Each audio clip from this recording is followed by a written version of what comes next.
Hello everyone and welcome to another video. Today I will be doing some pork steaks that are fantastic. It's kind of a Portuguese way to do it, but obviously I have my own twist to it.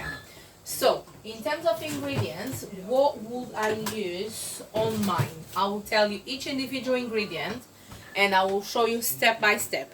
So I'll be using olive oil to fry them up. I'll be adding some vinegar, white vinegar. I'll use a Budweiser. Even though I do use the Budweiser, you can use any beer you like. And keep in mind, your kids will still be allowed to eat because the alcohol will evaporate. I'll add a little bit of pepper. I use black pepper. I told you before, I do use loads of paprika. I will need to add some salt, some chopped tomatoes. Here I've got a full onion and 4 garlics. I'll be also adding some sun-dried tomato pesto. I've got a stock cube. My one is the soft ones. Sorry. And here I have 1.5 tomatoes. The half is literally because I had some leftovers from the salads.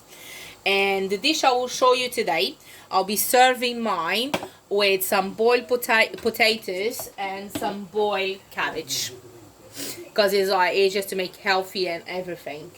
So let me start with step by step. I'm adding the olive oil. It will seem like it's a lot, but you actually do need quite a lot to fry the steaks. Once the olive oil is hot, you can start adding your pork steaks. On this one, you should literally use oil.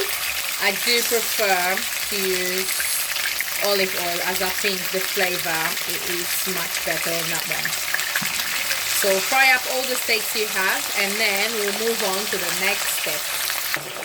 Once they start getting that lovely color, turn them around both sides. So make sure, because it's pork, they're properly cooked. So this one, the cut is completely different.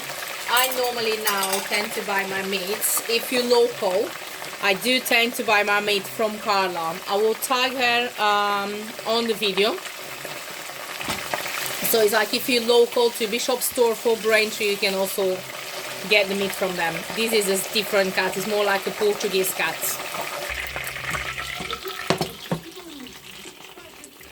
Already finished frying all my steaks, so I'm adding the garlic.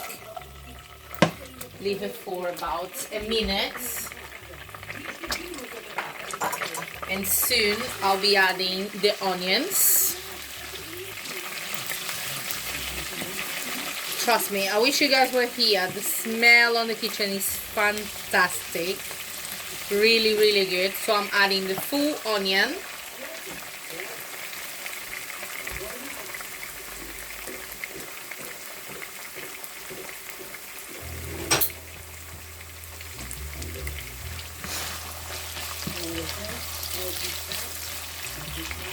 So we're looking into start seeing the onions getting caramelized and soft.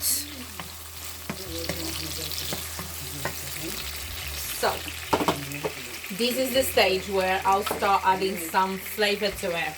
Salt. Then I'm adding just a tiny bit of paprika.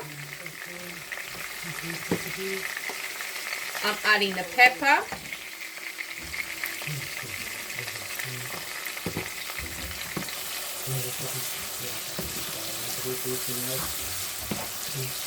The smell is gorgeous. Adding the stock cube. As you guys realize, I haven't put much salt in it. One of the reasons is because we do have the stock cube, and obviously we don't want that to be overpowering. So now I'm adding the pesto. I'm adding 2 spoons.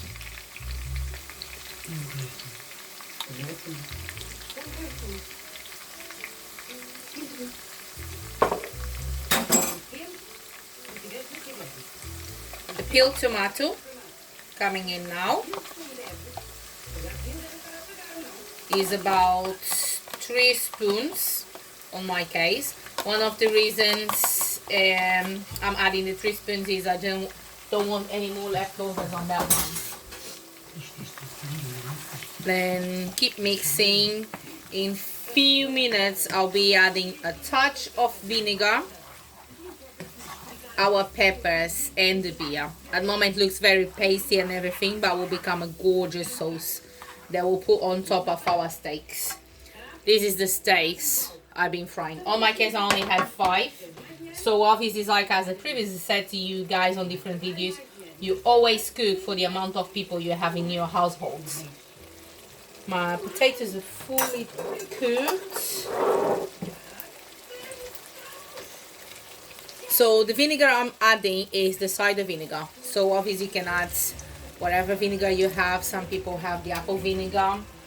It is entirely up to your taste.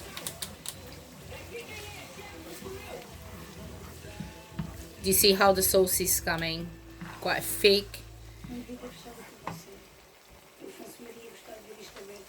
Adding the peppers.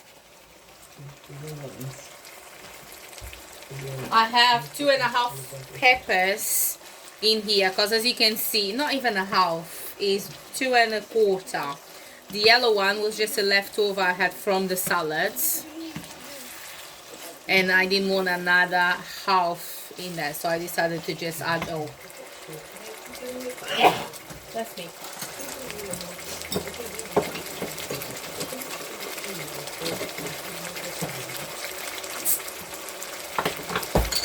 And here comes the beer.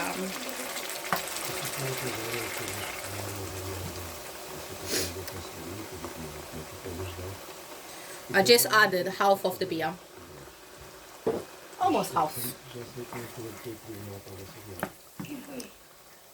So now let us steam the sauce for 10 minutes and we'll come back to it.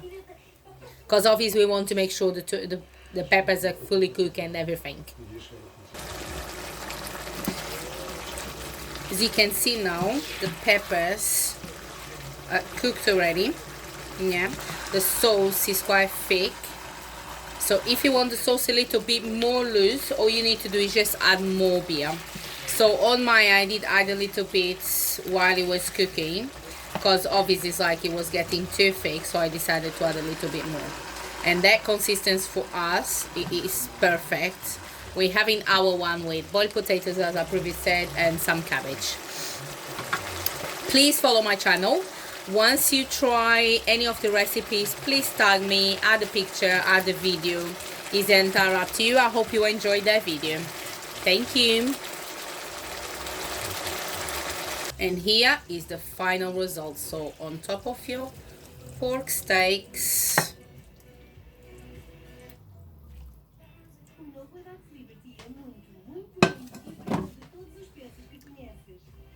and this is what it looks like once it's finalized. It looks gorgeous and the taste is fantastic. Please don't forget to check your salt.